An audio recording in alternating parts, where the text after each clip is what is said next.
Okay, let's take another look at another lock I picked up down in South America when I was traveling there a few months ago. I think I got this in El Salvador. This is a CISA.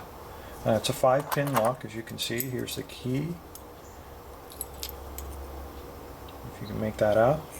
It's a model 22010. There's the size /50. I've never seen a CISA padlock.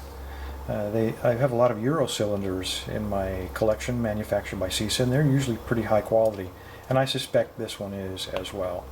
When we look at the keyway, here's something interesting that some people might not have seen before. This is a Y1 keyway. It's the Yale keyway, and you can tell by this curved little tail on the top. It's the Y1 keyway that went out of patent many years ago, and so it's widely copied because it is such a security related keyway. Because of this tail, we have to actually attack the pins from this angle.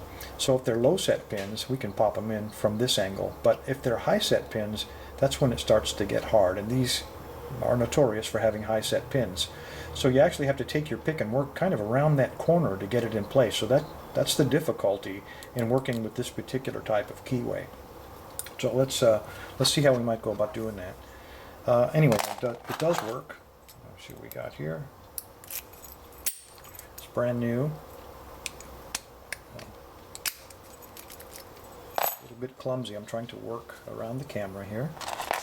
All right, first thing we'll do, put our tension wrench in there, and again, because of this keyway, we can use a huge tension wrench. It doesn't really matter. It will not affect us in any way getting up inside of there. Now, I'm going to have to hold this at a little bit of an angle so I can work with it. As with all high security locks, the first thing I'd like to do is go ahead and get a fault set, and I just do that by jiggling, and boom, we've got it. It doesn't really look like much of a fault set, but it is. It's pretty, looks like pretty good machine work, pretty tightly machined in there. So we have it. We have a fault set. Now let's just start polling, just like we do with all of the other locks, high security locks. We're going to move up and down the keyway. We're going to poll each of those pins to see which one of them wants to be picked, if any. There we go. It looks like pin number 3 is calling. You can see when I put a little tension, you can see the tension wrench start to bounce a little bit. And let's go ahead and release tension. Let's apply pressure with our pick on the head of the pin directly. We'll release pressure on our tension wrench, and we'll just let it pop in place. There we go. Now we'll just start at the back and start moving forward again.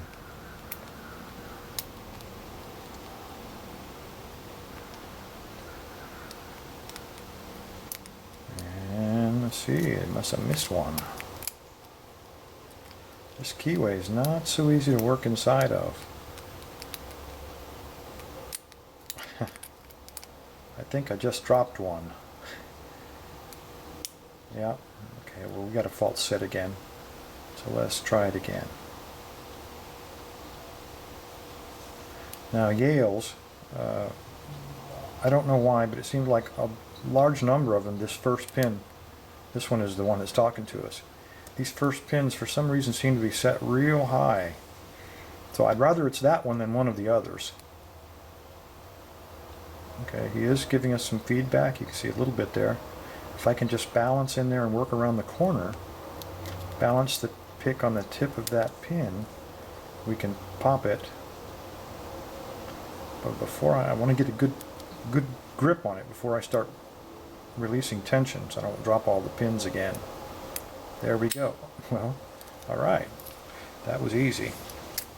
Anyway, exactly the same high security lock. This one has, it feels like either spools or mushrooms. I really haven't had a chance to play with it very much. But the hard part of this one is working around that difficult keyway. So if you have a chance to get one of these Y1s, it's good practice, and they're a lot of fun to work with. So anyway, thanks for your time. Stay safe and stay legal.